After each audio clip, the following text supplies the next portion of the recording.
예배가 되면 전 개인적으로 나이가 드니까 자꾸 배가 고파요. 근데 이제 오늘 아침에는 이렇게 오다가 새벽에 이렇게 먹으면 제일 좋은 음식이 뭘까 이렇게 생각을 하다가 먹으면 좋을까가 아니라 제일 먹고 싶은 게 뭐냐라는 거죠. 언뜻 딱 떠오른 것은 이제 샤롱바오였습니다. 안 먹은 지 꽤 됐더라고요. 안에 들어가 있는 그 샤롱바오 그러잖아요. 단순히 이게 만두가 아니잖아요. 우리 이 동남아 쪽에서 많이 먹는 거죠. 먹으면 몸도 따뜻해지고 맛도 있고. 근데 그 음식의 가장 포인트는 그 안에 들어가 있는 거에 내용물이 이렇게 즙이 이렇게 배어 나오는 거잖아요. 그래서 지금은 그 메뉴가 양곤에서 없어진 것 같은데요. 예전에는 가면 이렇게 큰 걸로 해주는 게 있었어요. 그러면 이렇게 빨대가 딱 꽂혀나와서 육즙은 쫙 빨아먹고 꽤 나와요. 그리고 나서 이렇게 만두처럼 먹는 게 있었는데요.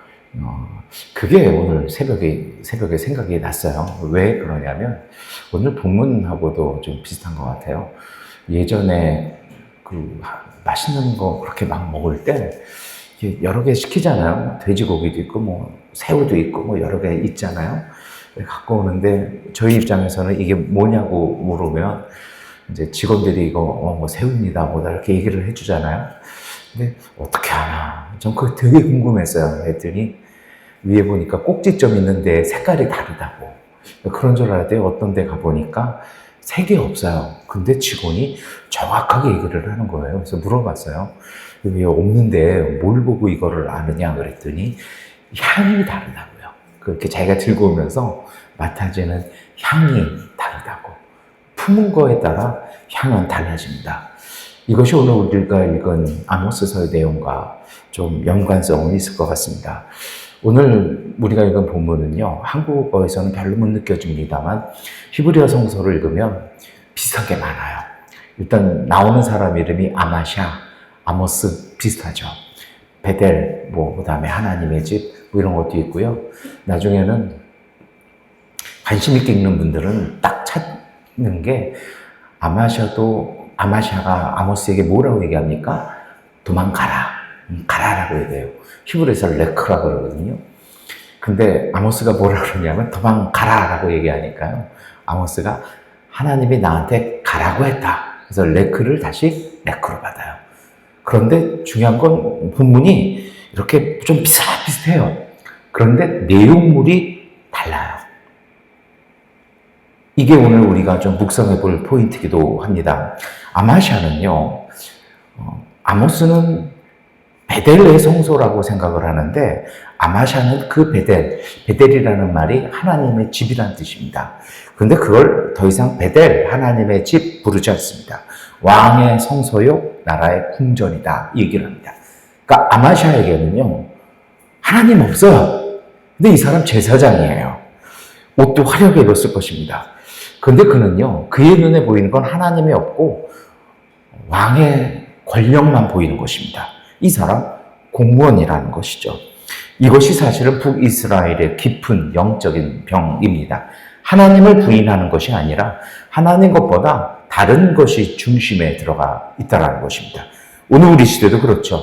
신앙은 하나님을 떠나는 순간보다요, 하나님의 말씀이 우리의 중심에서 조금씩 밀려날 때 그때가 흔들리기 시작하는 것입니다. 여러분, 오늘 우리는 무엇을 품고 살아갑니까? 우리에게는 어떤 향이 날까요? 그리스도의 향기가 나와야 되는데 우리 안에 품은 것이 결국 냄새가 납니다. 어떤 분에게는 돈 냄새, 쩐 냄새가 나고요. 어떤 분한테는 시큼한 권력의 죽음의 냄새가 나는 분들이 있습니다. 어떤 분들은요, 고집의 쩐 냄새가 나기도 하고, 오늘 우리는 어떤 냄새가 날까요? 여기에 대한 대답은요, 우리가 무엇을 품고 살아가냐라는 것입니다. 말씀보다는 내 경험, 하나님의 뜻보다 자기 판단을 앞세울 때 우리의 마음도 어느 순간 베델이 아니라 왕의 성소, 권력자의 집이 될 수 있다는 것입니다. 목회하는 사람들에게 이건 정말 중요하죠. 하나님의 말씀을 품고 사는지, 그래서 그 하나님의 말씀을 품고 싶어서 품으려면 들어야 되잖아요. 듣기 위해서 잘 들으려고 집중하고 그것을 집중하고 싶어서 이것저것 필요 없는 것들, 걸리적 걸리는 것들은 다 내려놓는 것. 이것들이 사실은 경건이죠. 이것이 목회자의 자세뿐만이 아니죠. 그것이 사실 우리 모든 그리스도인이 가져야 될 신앙의 자세이기도 합니다. 학교 졸업해서 한 30년, 40년 가까이 가다 보니까요. 만나보면 달라요. 좋은 양복을 입은 분도 있고요. 그냥 약간 더러운 구두를 신고 오시는 분들도 있어요. 그런데 얼굴이 다르고요. 말하는 꼰세가 다르고요. 쓰는 마음이 다릅니다. 30년, 40년 지나가니까 보이더라고요. 오늘 우리에게 뭐가 보일까요? 그래서 오늘 말씀은 우리에게 묻는 것이 있습니다. 지금 우리 마음에는 무엇이 담겨 있느냐라는 것입니다. 하나님은 사실 우리의 자리보다 우리의 마음을 보십니다. 아모스는 자기 자신을 특별한 사람이라고 소개하지 않습니다. 아마샤가 아모스에게 시비 거는 건 이것입니다. 너 집안이 예언자 집안, 제사장 집안 아니지 않냐라는 것입니다. 두 번째로 제사장 교육, 예언자 교육 안 받지 않았냐라는 것입니다. 쉽게 말하면 지연, 학연, 혈연 얘기하는 것입니다. 여기에 대한 아모스의 그 유명한 답이 있지 않습니까? 나는 선지자도 아니고 선지자의 아들도 아닙니다. 예전에 어떤 교회 청빙 인터뷰를 하는데요. 그 목사님이 이걸 갖고 자꾸 시비를 걸어요. 그래서 본인 교회는 목회자 자녀만 받는다고요. 왜냐하면 성도들에게 목회자 자녀로서 헌금 교육이나 예배 이런 것들이 부모에게 교육받은 사람들은 다르다. 그래서 우리 교회가 그거 안 했다가 얼마나 힘든지 모른다. 이걸 쭉 설명하면서 그 이력서에는 안 쓰잖아요. 부모에 관련된 거. 하니까 제 옆에, 제 앞에서 하시던 분이 딱 그래서 그 전도사님은 어떻게 되십니까? 이분이 나는 선지자도 아니고 선지자의 아들도 아닙니다. 안녕히 계십시오. 다들 황당했죠. 다음은 제 순서여가지고 저랑 같이 가시죠. 그리고 둘이 같이 이렇게 나와가지고 백수된 적 한 번 있는데요. 아모스는 그겁니다. 근데 이 얘기 왜 할까요? 그리고 아모스가 하는 얘기가 있죠. 나는 목자고 가축 돌보고 무화과 나무 돌보던 그냥 농사꾼이라는 것입니다. 그런데 그런 그가 하나님의 말씀을 듣고 주님의 말씀에 순종할 때 그를 성서는 예언자로 부른다는 것입니다. 어떤 예언자도 못했던 신랄한 이야기들을 그는 이야기하기 시작하는 것입니다. 아모스의 모습은요, 그의 부모가 누구냐가 아니고 그가 무슨 교육을 받았느냐가 아니고 자신의 삶보다 하나님의 말씀을 먼저 품었다는 것입니다. 그것이 성격이 되고 성품이 되고 인격이 되고 그것이 바로 인생이 되는 것입니다. 오늘 하나님께서는요, 이 아모스에게 예언자를 불러주셨습니다. 그가 내밀 수 있는 건 딱 한 가지입니다. 하나님의 말씀인 가라입니다. 조금 전에 말씀드렸다는 거죠. 그런데 이 말 가라는요, 단순히 장소를 옮기는 것이 아닙니다. 7장 12절에 아마샤는 여기서부터 도망가라고 얘기를 합니다. 그런데 7장 15절에 아모스는요, 하나님께서 나에게 가라라고 말씀하셨다라고 똑같은 단어를 계속 씁니다. 그런데 이 같은 이 단어가 전혀 다른 세계를 열어줍니다. 아마샤도 가라라고 말하고 하나님도 가라라고 말씀하셨다는 것입니다. 아마샤의 가라라는 말은요, 왕의 질서를 지키기 위해서 하나님의 말씀에서 떠나서 도망가라라는 것입니다. 두려움 때문에 진리를 떠나라는 것입니다. 오늘 우리 시대에도 너무 많이 듣지 않습니까? 신앙생활 때문에요. 내가 품은 신앙 때문에 손해봐야 되고 떠나야 되고 쫓겨나가야 되는 일들이 많이 있습니다. 그런데 하나님의 가라는 창세기에서 아브라함을 부르셨던 그 단어를 그대로 씁니다. 하나님 말씀 따라서요, 새로운 창조와 은총의 길로 나가라는 부름입니다. 두 단어에는요, 똑같이 두려움이 있습니다. 그런데 바라보는 것이 다릅니다. 하나님의 가라라는 이 아모스의 고백에는요, 하나님이 말씀하셨으니 하나님이 나에게 길을 열어주실 것이라는 은혜가 담겨 있는 것입니다. 창조를 바라보기 때문에요, 구원의 역사를 바라보기 때문에, 은혜의 역사를 바라보기 때문에 도망가는 것이 아니라 하나님의 말씀을 따라 가는 것입니다. 세상은 우리 위해서요, 안전을 위해서 도망가라고 말하지만 하나님은 말씀 때문에 바로 걸어가라고 말씀을 하십니다. 그래서 신앙은 왕의 질서, 내 목숨 지키려고 도망가는 삶이 아니라 하나님의 말씀 따라서 생명과 은총의 길을 걸어가는 삶이라는 것입니다. 한국에 큰 교회들이 문제가 많습니다. 그 교회 왜 그렇게 문제가 많을까요? 커지면 구조적으로 문제가 생길 수밖에 없습니다. 그런데 진짜 문제는요, 그 교회 부목사들이 문제인 거죠. 부목사의 책무는요, 담임 목사를 도와서 이야기하는 것입니다. 목사님, 우리 교회가 구조상 이럴 수밖에 없지만 이렇게 되면 안 됩니다. 우리가 주님의 말씀 때문에 이렇게 가는 것이 옳다고 생각합니다. 그렇게 해야 됩니다. 그리고 그렇게 하기 위해서는 이러한 방안을 해야 합니다라고 제안하는 것이 진정한 참모고 그게 진정한 어시스턴트일 것입니다. 그런데 안 합니다.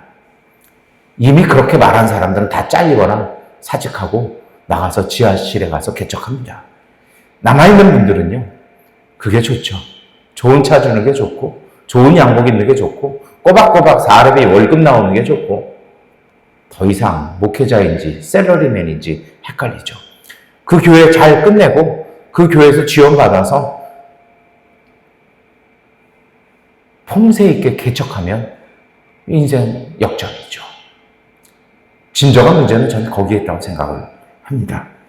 여러분, 오늘 우리는 어떻습니까? 내 인생의 안정, 내 삶의 안정을 위해서 하나님의 말씀으로부터 도망을 가는지, 하나님의 말씀 때문에 세상 중심으로 걸어가고 있는지를 보아야 하는 것, 이것이 바로 신앙입니다. 아모스는 직업이 바뀌는 사람이 아니었습니다. 그에게서는 삶의 중심이 바뀐 사람이었습니다. 오늘도 하나님은 우리를 직분이나 능력보다 마음을 보십니다. 말씀을 배우려는 마음이요, 잘못을 인정하고 돌이키려는 마음이요, 그래서 하나님과 함께 걷고자 하는 그 마음을 하나님은 보신다라는 것입니다. 하나님 나라는 하나님 뜻을 따라 사는 사람 안에서 자라나는 것입니다. 우리는 하나님의 나라 안에서 살고 있는지요? 아니면 우리는 바벨 안에서 살고 있는지 우리 함께 기도했으면 좋겠습니다. 그래서 신앙의 규모는 크게 있는 것이 아닙니다. 평범하지만, 아니 조금 작지만 하나님의 말씀을 품고 살아가는 곳에 언제나 하나님의 임재와 은총과 생명과 평화가 함께 있는 것입니다. 능력은 바로 거기에서 시작되어지는 것입니다. 그렇게 품어진 그 말씀이 오늘 우리에게 살아갈 힘을 주고 자유를 주는 것입니다. 우리는 하루를 살아간다고 말하지만 때로는 하루에 끌려갈 때가 너무나 많습니다. 일에 끌려가고 걱정에 끌려가고 습관에 끌려갑니다. 그러나 하나님은 우리를 끌려가는 사람으로 남겨두지 않습니다. 하나님의 말씀은 오늘 우리에게 세상 바라보는 눈을 열어주는 것입니다. 같은 하루 살아도 하나님께서 함께 하심을 아는 사람들은 두려움보다는 소망을, 계산보다는 사랑을 선택합니다. 이것이 바로 하나님이 주시는 자유입니다. 그리고 이 자유가 우리의 삶을 온전하게 만들어가는 것입니다. 그래서 진정한 하나님의 나라는 하나님께서 우리의 오늘을 다스리는 삶인 것입니다. 그래서 믿음은 특별한 체험을 찾는 것이 아니라 말씀 안에서 오늘 우리를 새롭게 살아가는 것입니다. 매일 하나님의 말씀을 품고 가까이 하는 사람들은 평범한 하루에서도 하나님의 은혜를 발견합니다. 말씀은 단순한 지식을 쌓는 것이 아니라 삶을 보는 통찰을 열어주는 것입니다. 말씀으로 자기를 새롭게 하는 일은 사실이요, 하나님께 드리는 거룩한 노동입니다. 내 삶을 자꾸 만들어가는 것입니다. 환경을 바꾸려고 하는 것이 아니라 내 마음과 생각, 내 몸과 내가 살아가는 집과 내가 살아가는 골목을 돌보고 가꿀 때 비로소 좋은 땅 되어 열매 맺는 것입니다. 그리고 예수님은 그것이 바로 하나님 나라라고 말씀하셨습니다. 그래서 주님의 말씀 안에서 우리의 마음 돌아보고 생각과 삶을 다듬어 나가는 것입니다. 이것이 바로 깨어있는 신앙일 것입니다. 그래서 이 은혜는 오늘 우리에게 담겨있는 것이 아니라 세상을 흘러서 어제 말씀처럼 골목으로 흘러가는 것입니다. 아마샤와 아모스의 차이는요, 지식이 아닙니다.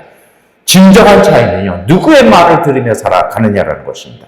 아마샤는 왕의 목소리를 따르지만 아모스는 하나님의 말씀을 따라 살아갑니다. 사람은 오래 듣는 목소리를 닮아가게 되어 있습니다. 세상의 영역 오래 들으면 마음이 두려워집니다. 욕심의 소리를 오래 들으면 만족을 잃어버립니다. 그러나 하나님의 말씀을 가까이 하는 사람들은 그 마음이 조금씩 하나님을 닮아가는 것입니다. 그래서 사도 바울이 우리에게 이야기합니다. 이 세대를 본받지 말고 마음을 새롭게 함으로 변화를 받으라고 말씀하는 것입니다. 이 새로움은 생각 하나를 바꾸는 것이 아니라 하나님의 생명이 우리의 존재 깊은 곳에서 다시 살아 움직이는 것입니다. 우리의 마음속에 하나님의 생명이, 하나님의 거룩한 임재의 설레임이 우리에게 떨림이 될 수 있도록 우리 스스로를 돌보는 것입니다. 그래서 신앙은 어제의 은혜를 붙드는 것이 아니라 오늘 하나님께 마음을 열어서 새로운 생명 받아들이는 것입니다. 하나님의 말씀은 우리를 정죄하기보다는 그곳에서 우리를 다시 일으키십니다. 메마른 마음에 생명을 불러 일으키시고 굳어진 삶을 다시 새롭게 하십니다. 이제 우리 기도할 시간입니다. 하나님은 오늘 우리에게도 말씀하십니다. 가라고 말씀하십니다.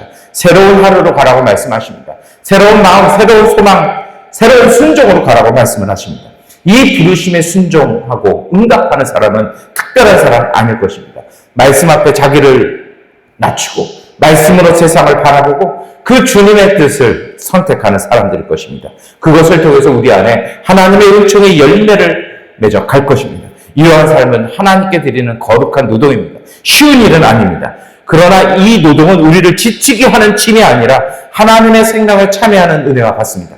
수고하고 무거운 짐진 자들은 다 내게로 오라고 말씀하신 예수 그리스도의 은혜가 그 안에 담겨 있습니다. 말씀 품은 사람이 일상도 새롭게 하는 것입니다. 주님께서 날마다 말씀으로 우리를 새롭게 하시고 이 생명으로 우리의 일상을 거룩하게 빚어가시는 그 은총으로 오늘도 행복하시기를 축원합니다. 기도하겠습니다. 하나님, 우리는 많은 소리 속에서 살아갑니다. 세상의 목소리에 마음을 빼앗길 때도 있고 우리의 생각을 품어서 우리의 목소리 때문에 시끄러운 삶을 붙들어 살아갈 때도 있습니다. 우리 안에 다시 주님의 말씀, 하나님의 목소리를 듣는 영성을 열어 주옵소서. 조급함보다 기다릴 줄 아는 마음 주시고 판단보다는 먼저 들을 줄 아는 마음 주시어 익숙함보다 진리를 기뻐하는 마음을 허락하여 주옵소서. 오늘 우리가 묵상한 이 말씀이 기억으로만 남지 않고 오늘의 선택과 삶이 되게 하시어 우리 작은 순종 통해 하나님의 선하심이 우리 사는 골목으로 이어져 세계 곳곳으로 이어지도록 도와주옵소서. 우리의 삶이 날마다 주님의 말씀을 먹으면 좋은 땅이 되어 돌이 뽑히고 가시와 염려가 떠나가고 질병이 치료되어지고 우리가 품은 소망과 그 말씀의 은총이 우리의 삶을 하나님 나라 되게 하여 주옵소서. 예수 그리스도의 이름으로 기도드립니다. 아멘.